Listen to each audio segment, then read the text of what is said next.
Bayangkan sebuah kota yang menjadi tempat sujud para nabi, tempat mi'raj Rasulullah, dan tempat berkumpulnya umat manusia di akhir zaman. Kota itu kini sunyi, bukan karena damai, tapi karena darah mengering di jalan-jalannya. Di atas tanah yang disucikan, langit Baitul Maqdis berteriak, tapi umat Islam seolah tuli. Tahun 1099 Masehi, dunia Islam terguncang. Tentara salib dari Eropa memasuki Baitul Maqdis setelah pengepungan berdarah. Dalam waktu singkat, sekitar 70.000 umat Islam, pria, wanita, anak-anak dibantai tanpa ampun. Masjid Al-Aqsa berubah menjadi ladang pembantaian. Darah mengalir di lantai tempat para nabi dahulu bersujud. Para ulama dibunuh, mushaf-mushaf dibakar, dan suara azan terdiam. Kaum salib menancapkan salib-salib besar di menara masjid. Mereka menodai tempat suci itu dengan simbol kekafiran dan kesombongan. Yerusalem, kota tiga agama, kini menjadi lambang penderitaan umat Islam. Wahai Al-Aqsa, siapa yang akan menolongmu? Kondisi umat Islam terpecah, terhina, dan takut. Umat Islam saat itu dalam kondisi paling lemah. Kekhalifahan Abbasiyah hanya tinggal simbol. Dinasti Saljuk terpecah belah dan saling berebut kekuasaan. Mesir dikuasai Fatimiyah Syiah yang tidak peduli pada tanah suci. Setiap kerajaan kecil hanya peduli pada istana masing-masing. Saat saudara mereka disembelih di Al-Quds, para penguasa Islam sibuk berperang satu sama lain. Bayangkan, kota suci umat Islam diduduki selama hampir 90 tahun. Selama itu pula umat Islam hidup dalam bayang-bayang kehinaan dan ketakutan. Namun dalam gelapnya zaman itu muncullah cahaya Nuruddin Zanki, cahaya dari timur dari kota Mosul di utara Irak. Bangkit seorang pemimpin agung, Nuruddin Mahmud Zanki. Bukan hanya seorang panglima perang, tapi juga seorang pemimpin yang adil, alim, dan dicintai rakyatnya. Dia membangun kekuatan bukan hanya dengan pedang, tapi dengan ilmu dan iman. Nuruddin mengerti, umat tidak bisa dibangkitkan hanya dengan pasukan. Ia membangun madrasah, memakmurkan masjid, dan mendidik rakyatnya untuk mencintai jihad. Kalau ingin membebaskan Al-Aqsa, bebaskan dulu hati-hati umat dari cinta dunia. Dia memulai menyatukan wilayah-wilayah di Syam, merangkul para ulama, dan menyiapkan generasi baru, generasi yang kelak akan melahirkan nama yang mengguncang dunia, Salahuddin Al-Ayyubi. Munculnya Salahuddin, anak panah Nuruddin Salahuddin Yusuf bin Ayyub. Lahir dari keluarga Kurdi, sejak muda ia dididik dalam lingkungan ulama dan mujahid. Bersama pamannya Asaduddin Syirkuh, dia menemani Nuruddin dalam berbagai pertempuran. Meski tampak lembut dan tenang, Salahuddin memiliki jiwa yang menyala-nyala. Ia tidak sekadar belajar seni perang, tapi juga tafsir, hadis, dan fikih. Dia tahu kemenangan sejati adalah kemenangan atas diri sendiri. Ketika Mesir terancam oleh tentara salib, Nuruddin mengirim pasukannya dalam serangkaian peristiwa penuh takdir. Salahuddin akhirnya menjadi penguasa Mesir, tapi tak silau oleh kekuasaan. Demi Allah, aku tidak akan merasa senang, tidak akan tertawa, dan tidak akan tidur nyenyak sampai Al-Quds kembali ke pelukan Islam. Langkah pertama menuju pembebasan Salahuddin memulai dengan membasmi korupsi, membangun pasukan, dan mempersatukan umat. Ia menghancurkan dominasi Fatimiyah Syiah, mengembalikan Mesir ke akidah Ahlussunnah, dan memperkuat persatuan dengan Nuruddin di Syam. Namun ujian datang, Nuruddin Zanki wafat pada tahun 1174 Masehi. Banyak raja-raja kecil kembali memberontak, tapi Salahuddin tidak mundur. Dengan kesabaran dan diplomasi, dia menyatukan kembali Damaskus, Aleppo, Mosul, hingga akhirnya umat Islam kembali bersatu di bawah satu panji. Kini mimpi membebaskan Baitul Maqdis bukan lagi angan-angan, tapi jalan menuju sana masih berdarah dan berliku. Suara takbir dari jauh, rakyat Palestina, kaum muslimin di Yerusalem mulai mendengar kabar kebangkitan di balik tembok Al-Quds. Harapan mulai tumbuh. Ada seorang pemimpin di Mesir yang tak pernah tertawa karena mengingat penderitaan kita. Anak-anak di Gaza mulai menghafalkan nama Salahuddin. Para ulama mulai menulis syair-syair jihad seperti embun di padang gersang. Harapan mulai menetes di hati umat Islam. Detik-detik sebelum badai, ketika umat Islam menyatu, langit pun bersaksi. Hattin sudah di depan mata. Takbir akan kembali menggema di dinding Masjid Al-Aqsa. Dan Salahuddin sudah menyiapkan pasukannya ketika padang pasir menjadi saksi kebangkitan Islam. Matahari menyengat, angin gurun membakar kulit. Di kejauhan, dua pasukan besar berbaris, yang satu mengusung salib raksasa dan dendam, yang lain mengangkat panji tauhid dan harapan. Disinilah di padang Hattin sejarah akan berubah untuk selamanya. Tahun 1187, setelah bertahun-tahun mempersiapkan kekuatan militer, menyatukan wilayah, dan membangkitkan ruh jihad di tengah umat, Salahuddin Al-Ayyubi akhirnya mengambil keputusan yang akan mengguncang dunia Kristen Eropa. Perang terbuka melawan para penguasa salib di Palestina. Sumbu perang menyala, titik puncak amarah umat Islam terjadi ketika Reynaud de Chatillon, salah satu komandan salib paling bengis, menyerang kafilah haji yang hendak menuju Mekah dan Madinah.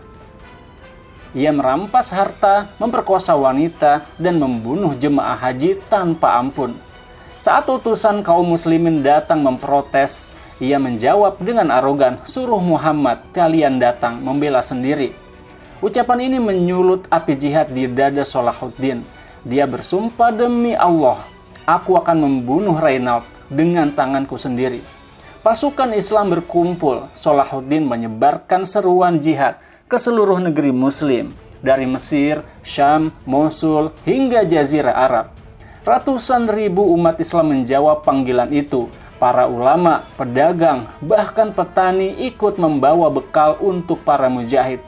Akka, pasukan Islam berkumpul di dataran Akka, Acre, dengan satu tujuan: membebaskan Baitul Maqdis. Panji tauhid berkibar di atas pasukan gabungan muslim dari berbagai negeri. Mereka tidak disatukan oleh bahasa khas atau kerajaan, tapi oleh satu kalimat la ilaha illallah. Tentara salib terjebak di padang Hattin. Raja Guy de Lusignan, Raja Yerusalem saat itu, dan Reynaud de Chatillon mengumpulkan seluruh kekuatan salib dari Eropa dan pasukan Latin di Palestina. Mereka membawa lebih dari 20.000 pasukan, termasuk para kesatria Templar yang terkenal kejam. Namun Salahuddin tahu kemenangan bukan soal jumlah, tapi strategi. Pasukan Islam menyerbu dari segala arah, panah menghujani langit. Kavaleri muslim menebas barisan demi barisan.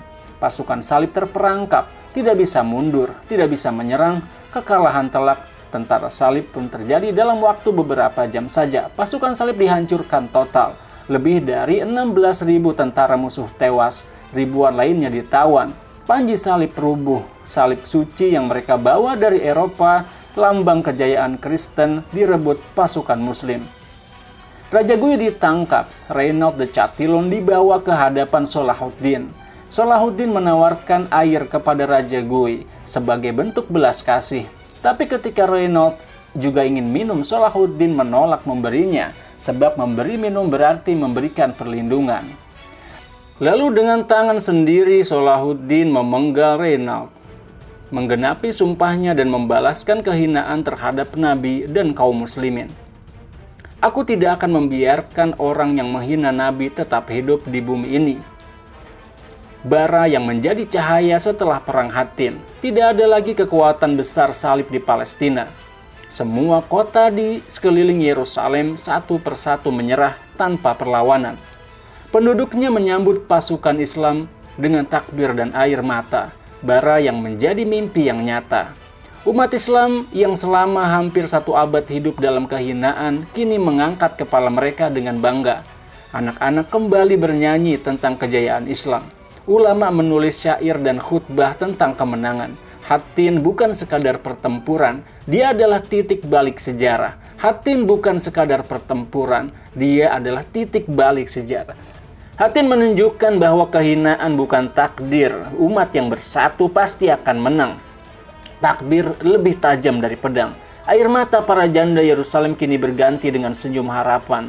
jalan terbuka ke Baitul Maqdis. Dengan Hattin, Salahuddin telah membuka pintu. Kini Baitul Maqdis hanya tinggal beberapa langkah, tapi pembebasan Al-Aqsa bukan sekadar perang. Ini adalah saat ketika langit mencatat keadilan Islam. Dan di sanalah di bawah langit biru Yerusalem, azan akan kembali berkumandang.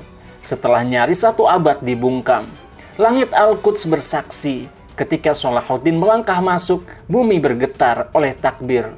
Yerusalem menangis, bukan karena ketakutan, tapi karena akhirnya ia kembali dalam pelukan Islam. Pembebasan Baitul Maqdis. Ketika azan kembali menggema di tanah para nabi, bayangkan langkah-langkah pasukan muslim mendekati gerbang Al-Quds. Langit senyap, penduduk gemetar, tapi mereka tidak melihat wajah beringas, melainkan wajah seorang pemimpin yang meneteskan air mata. Air mata kerinduan pada tanah yang dijanjikan. Setelah kemenangan gemilang di Hattin, kekuatan salib di Syam runtuh seperti dinding rapuh. Benteng demi benteng menyerah tanpa perlawanan. Kaum muslimin menyambut pasukan Salahuddin dengan air mata, haru dan pelukan, ukhuwah. Kini satu tujuan utama ada di depan mata, Baitul Maqdis, Al-Quds, kota yang suci, kota para nabi. Kota yang telah dicemari selama 88 tahun dalam kekuasaan salib. Salahuddin tidak gegabah. Ia memahami bahwa Al-Quds bukan sekadar kota biasa. Ini adalah tanah wakaf umat Islam.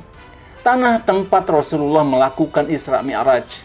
Tanah yang disucikan oleh Al-Quran dan ribuan doa para nabi. Salahuddin mengatur pengepungan dengan strategi penuh kesabaran.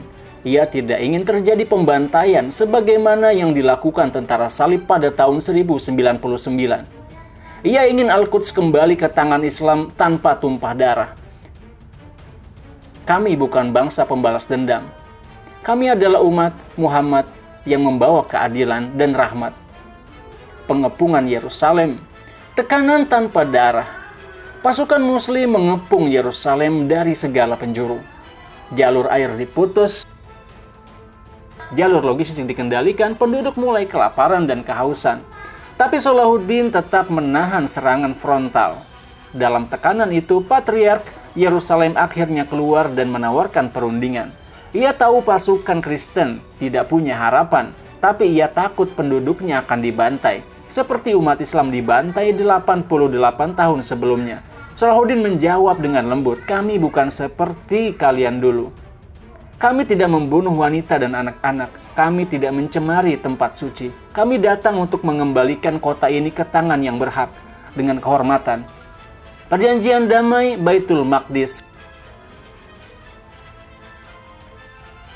Pada 2 Oktober 1187, Yerusalem resmi kembali ke tangan pasukan Islam. Tidak ada darah yang tumpah, tidak ada pembantaian, tidak ada balas dendam. Salahuddin mengizinkan penduduk Kristen yang ingin pergi untuk keluar dengan aman.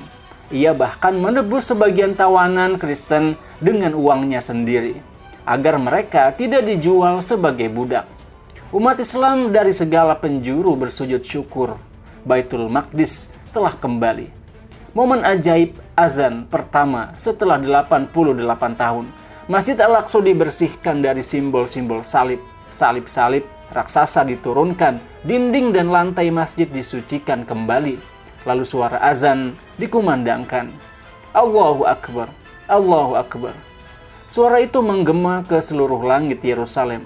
Para penduduk muslim yang selama ini bersembunyi menangis. Ada yang bersujud, ada yang memeluk muazin, ada yang menempelkan wajah ke tanah. Sholat Jumat pertama digelar di Al-Aqsa. Salahuddin tidak mampu menahan tangis. Ia bersujud lama, semua orang menangis. Bukan karena takut, tapi karena Al-Aqsa telah pulang. Ini bukan sekedar kemenangan militer, ini kemenangan iman.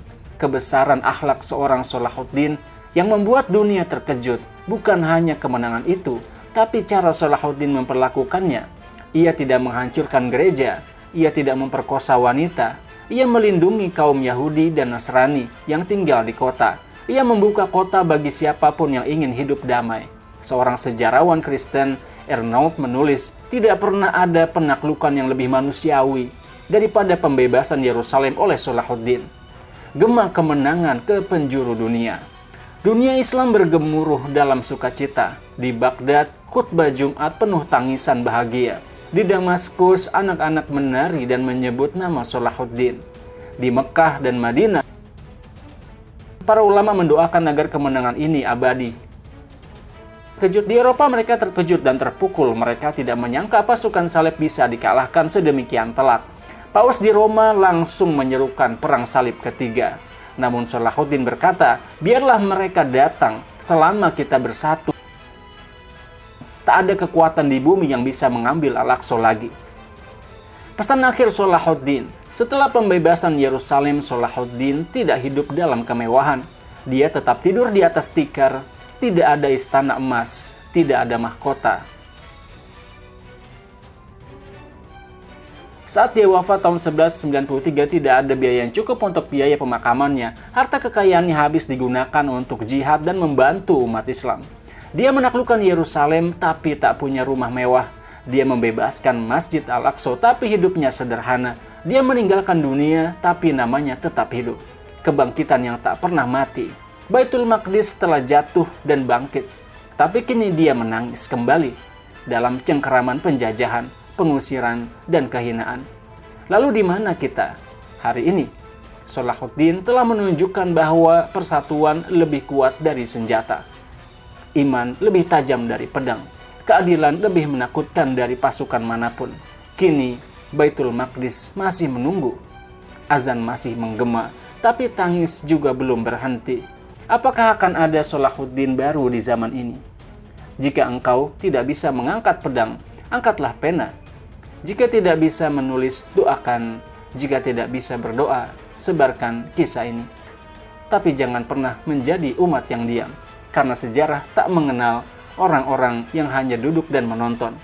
Terima kasih Anda telah menonton video ini sampai habis, dan sampai ketemu lagi di video selanjutnya insya Allah. Saya Muhammad Izjan Muttaqin. Wassalamualaikum warahmatullahi wabarakatuh.